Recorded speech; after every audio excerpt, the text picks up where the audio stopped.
guys. Buka. Seorang wartawan berambut gimbal ingin dicukur oleh calon Panglima TNI Laksamana TNI Yudo Margono sebagai nazarnya. Dalam video yang beredar di akun TikTok @toko, memperlihatkan Laksamana TNI Yudo Margono tengah memegang gunting dan bersiap untuk mencukur secara simbolis rambut wartawan yang gimbal tersebut, lalu dilanjutkan juga oleh ibu calon Panglima Veronica Yulis. Wartawan yang bernama Andri Sasat ini menginginkan dicukur rambut oleh Panglima TNI Yudo Margono jika beliau menjadi Panglima TNI pada saat pertemuan di kapal pekan lalu. Momen tersebut membuat rekan wartawan lainnya langsung memotret momen mencukur rambut gimbal teman mereka ini dan memberikan dukungannya.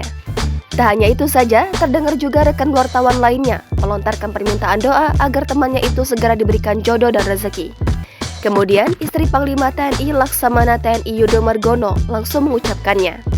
Setelah dicukur secara simbolis, wartawan itu langsung bersalaman dengan Panglima TNI Laksamana TNI Yudo Margono beserta istrinya dan diakhiri dengan foto bersama. Atas unggahan tersebut, banyak warganet yang turut senang melihat kedekatan serta interaksi antara Laksamana TNI Yudo Margono dan wartawan. Ini jadi dulu waktu di kapal dia sudah nazar. Jadi kalau saya jadi Panglima TNI, dia akan cukur gundul.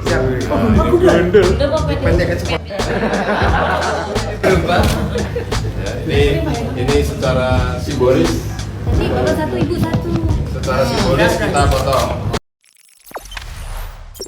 Jangan lupa subscribe, share, komen, dan like ya.